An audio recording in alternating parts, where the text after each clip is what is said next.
राज्यों के चुनाव की घोषणा यहां पर होगी। शाम 4 बजे घोषणा यहां पर की जाएगी चुनाव आयोग की ओर से, जहां पर तारीखों का ऐलान होगा। पश्चिम बंगाल, असम, तमिलनाडु, पुडुचेरी, इन तमाम राज्यों के लिए, जिसमें केरल भी यहां पर शामिल है। और देखिए, केरल और पुडुचेरी में विधानसभा चुनाव यहां पर होने हैं। न्यूज 18 इंडिया ने आज ही सबसे पहले अपने दर्शकों तक ये खबर पहुंचाई थी और अब शाम 4 बजे का बस इंतजार यहां पर है, जब चुनाव की घोषणा आधिकारिक रूप से चुनाव आयोग की ओर से यहां पर कर दी जाएगी। और इससे पहले आपने देखा, मुख्य चुनाव आयुक्त तो पश्चिम बंगाल गए भी थे। पश्चिम बंगाल का चुनाव इस बार बेहद अहम यहां पर होने जा रहा है, क्योंकि देखिए, एसआईआर पश्चिम बंगाल में यहां पर कराया गया। एसआईआर के बाद जो अलग अलग यहां पर फर्जी मतदाता थे, उनके नाम कैंसिल किए गए, उनके नाम हटाए गए और चुनाव आयोग ने पूरी यहां पर रिवीजन एक तरीके से मतदाता सूची का यहां पर किया है। और उसके बाद एसआईआर एक बड़ा मुद्दा भी, चुनावी मुद्दा भी बनता हुआ दिख रहा है पूरे पश्चिम बंगाल में। और इससे पहले जो विधानसभा चुनाव हुए थे, उसमें 7 से 8 चरणों में विधानसभा चुनाव कराए गए थे, लेकिन इस बार क्योंकि अब ये संख्या मतदाताओं की थोड़ी सी कम हुई है, तो 4 से 5 चरणों में मतदान हो सकते हैं।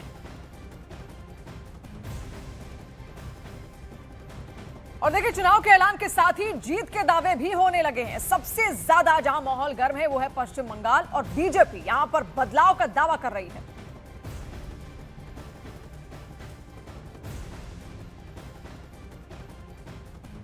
रहती है और आज बहुत दिनों से हम लोग तैयारी कर रहे हैं और भारतीय जनता पार्टी सिर्फ चुनाव के समय नहीं तैयारी करती, वो फर्स्ट डे से ही जब काम अपना करना चालू कर देती। और आज बड़ा शुभ दिन है कि आज 5 राज्यों में चुनाव का अनाउंसमेंट करने आ रही है चुनाव आयोग।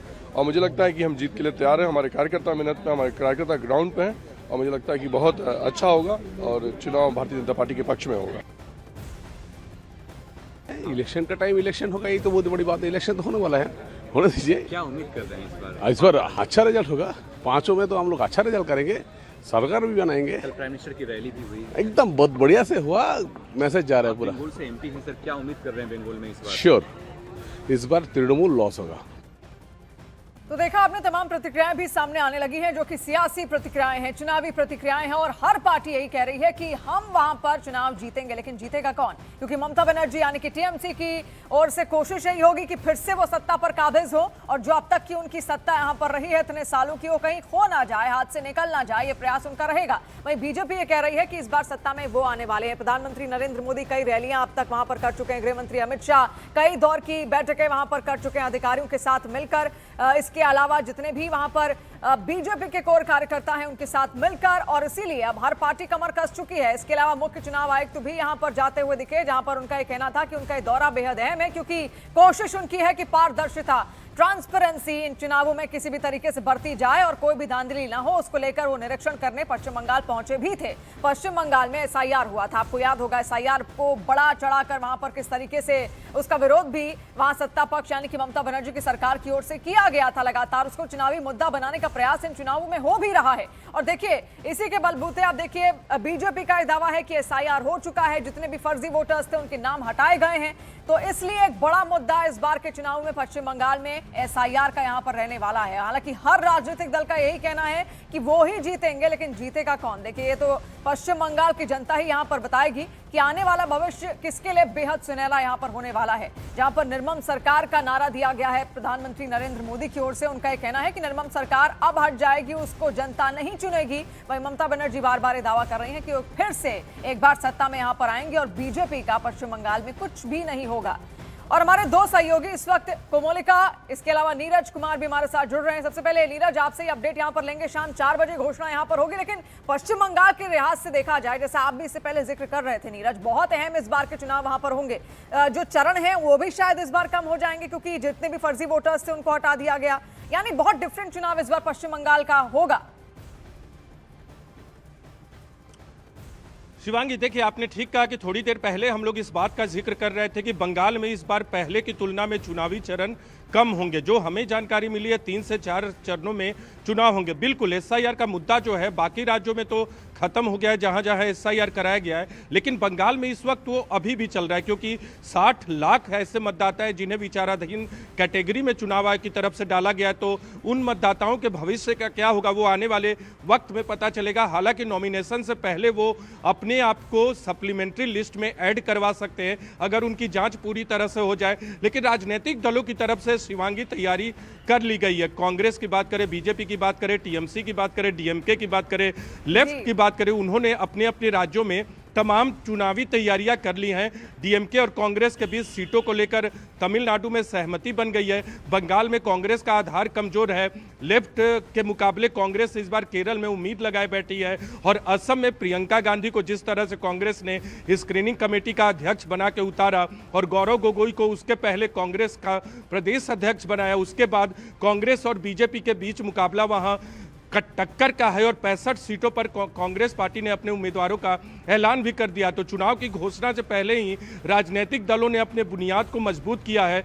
देखना होगा कि आने वाले वक्त में अगर बंगाल को छोड़ दे, बंगाल में एसआईआर का मुद्दा होगा, लेकिन मुझे नहीं लगता कि दूसरे राज्यों में एसआईआर मुद्दा एक बार चुनाव प्रचार जब जोर पकड़ेगा तो एसआईआर का मुद्दा हावी रहेगा, लेकिन बंगाल में यह मुद्दा मजबूती से हावी रहेगा। दक्षिण के अलग अलग मुद्दे यहाँ पर बेशक नीरज यहाँ है, लेकिन सबसे बड़ा मुद्दा अगर एसआईआर का है तो पश्चिम बंगाल के लिहाज से ही है। कमालिका लगातार हमारे साथ जुड़ी हुई है। कमालिका, आप लंबे वक्त से पश्चिम बंगाल की राजनीति को बेहतर तरीके से समझती हैं, किस तरफ हवा जाती हुई दिख रही है? और इस बार बहुत अहम होगा, जो वोटर्स जिनके नाम कटे हैं, जो फर्जी वोटर्स यहाँ पर पाए गए थे, वो किसको अब तक वोट करते आए थे, और अब बचे जो हैं वो जो वोटर्स है वो किस ओर जाते हुए दिखेंगे?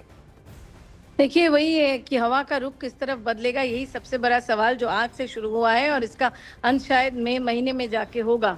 जैसे नीरज भी बता रहे थे कि यहाँ पे एसआईआर एक मुद्दा है और ये सही है कि लगभग 61 लाख वोटर्स जो हैं उनके नाम कट गए हैं।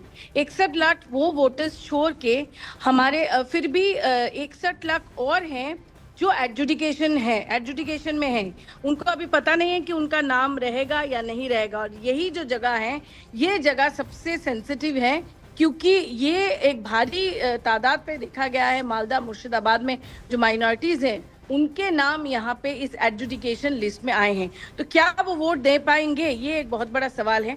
और इसके साथ साथ ही एसआईआर में जैसे इलेक्शन कमीशन। जी कमालिका, आपके पास लौटेंगे। एक बड़ी खबर भी इस बीच यहाँ पर आ रही है। देखिए, 48 घंटे में टीएमसी की लिस्ट यहाँ पर जारी हो जाएगी। नाम फाइनल हो चुके हैं। टीएमसी की लिस्ट में पुराने और नए चेहरों का तालमेल बैठाने की कोशिश यहां पर की गई है। देखिए, पश्चिम बंगाल में विधानसभा चुनाव है और आज तारीखों का ऐलान हो जाएगा। तारीखों के ऐलान के समय टीएमसी भी अपनी तैयारी पूरी कर चुकी है। तृणमूल कांग्रेस, जो कि ममता बनर्जी की पार्टी है, और ऐसे में ममता बनर्जी के अध्यक्षता में सारे नाम यहां पर तय किए गए हैं। कुछ नए चेहरों को मौका दिया गया है, कुछ पुराने ही चेहरे रखे गए हैं, जिनकी साख और जिनकी पकड़ काफी मजबूत वहां पर बनी हुई है। और कमालिका लगातार हमारे साथ जुड़ी हुई। कमालिका, नाम फाइनल हो चुके हैं, खबर आ रही है टीएमसी से। हाँ, लगातार देखिए, जो हमारा सूत्र हमें बता रहे हैं कि जो नाम है वो लगभग तय हैं, और ये नाम बाकायदा ममता बनर्जी और उनके साथ साथ अभिषेक बैनर्जी जो national general secretary of the party है, उन दोनों में खास करके ममता बनर्जी ने फाइनल चेक किया है और वो नाम जो है वो लगभग तय है। उन लोगों को ये मानना था कि इसी टाइम में चुनाव घोषणा होने जा रहे हैं, क्योंकि चुनाव काफ़ी देर में अभी इस बार घोषणा हो रही है। तो उनका कैंडिडेट लिस्ट तय है और आने वाले 48 घंटे में, जैसे चुनाव घोषणा होगा उसके 48 घंटा में उनका जो कैंडिडेट लिस्ट है वो भी घोषणा हो जाएगा। साथ ही साथ बीजेपी में फुल तैयारी में है। जहां तक हमें पता है कि 140 नाम ऑलरेडी तैयार हो चुके हैं और भी नाम के ऊपर काम हो रहे हैं, मैनिफेस्टोस के ऊपर काम हो रहे हैं। जहां तक यहाँ पे हवा की बात हो रही थी, 15 साल का एक एंटी इनकम्बेंसी है जो ममता बनर्जी को फेस करना है। वो ममता बनर्जी के सामने सबसे बड़ा चुनौती है। साथ साथ एसआईआर में जो नाम कटे गए हैं वो भी ममता बनर्जी के लिए चुनौती है। दूसरी तरफ अगर देखा जाए, बीजेपी मुंह तोड़ अपना जो शक्ति है वो बीजेपी जो अपना शक्ति है वो पूरी तौर पे लगा रहे हैं। और कल ही जो एक ब्रिगेड में जो एक रैली हुआ था, जो प्रधानमंत्री खुद आए थे, उस रैली में ब्रिगेड पैरेड ग्राउंड के इतना बड़ा ग्राउंड में सारे लोग आ गए थे। तो ये एक बहुत बड़ी बात है, जहां पर प्रधानमंत्री ने बार बार निर्मम सरकार बोला है और ये भी बोला है कि चुन चुन के हिसाब लिया जाएगा। तो रोचक है, कुरुक्षेत्र जैसा बैटल मुझे लग रहा है, यही मूड है यहाँ पे, ये मैं बता सकती हूँ। जी कमालिका, और देखिए, अभी जो बाहर से देखने को मिल रहा है, जो वहाँ के लोकल मुद्दे हैं वो ज्यादा हावी होते हुए इस वक्त पश्चिम बंगाल की राजनीति में यहाँ पर दिख रहे हैं। और लगातार कमालिका आपको पूरी अपडेट भी यहाँ पर दे रही थी। लेकिन इसके बीच जो बड़ी खबर इस वक्त निकलकर सामने आई है, टीएमसी ने अपने नाम फाइनल कर लिए हैं और नामों की घोषणा जल्दी टीएमसी की ओर से यहाँ पर कर दी जाएगी। 48 घंटे के अंदर नाम फाइनल होकर सबके सामने यहाँ पर रख दिए जाएंगे। और कुछ नए चेहरे यहाँ पर रखे गए हैं, कुछ पुराने चेहरे भी हैं। जैसा लगातार हम आपको अपडेट यहाँ पर दे रहे थे, 61 लाख नाम ऐसे हैं जिनको अभी हटाया गया है सूची से। और ऐसे में इस बार की जो राजनीति है पश्चिम बंगाल की, बहुत बदली आपको दिखेगी भी, और चुनाव में भी वो पूरा असर आपको दिखेगा। और दूसरी तरफ देखिए, इंडिया गठबंधन के साथ ही चुनाव आयोग और बीजेपी दोनों पर ही हमलावर हैं। आप सुनिए। कि जितनी जल्दी से जल्दी चुनाव तो चुनाव अनाउंस अगर होने जा रहे हैं तो बहुत अच्छी बात है। इससे हमें एक फायदा मिलेगा कि ये आने के बाद हम IPL का पूरा शेड्यूल जारी कर सकते हैं।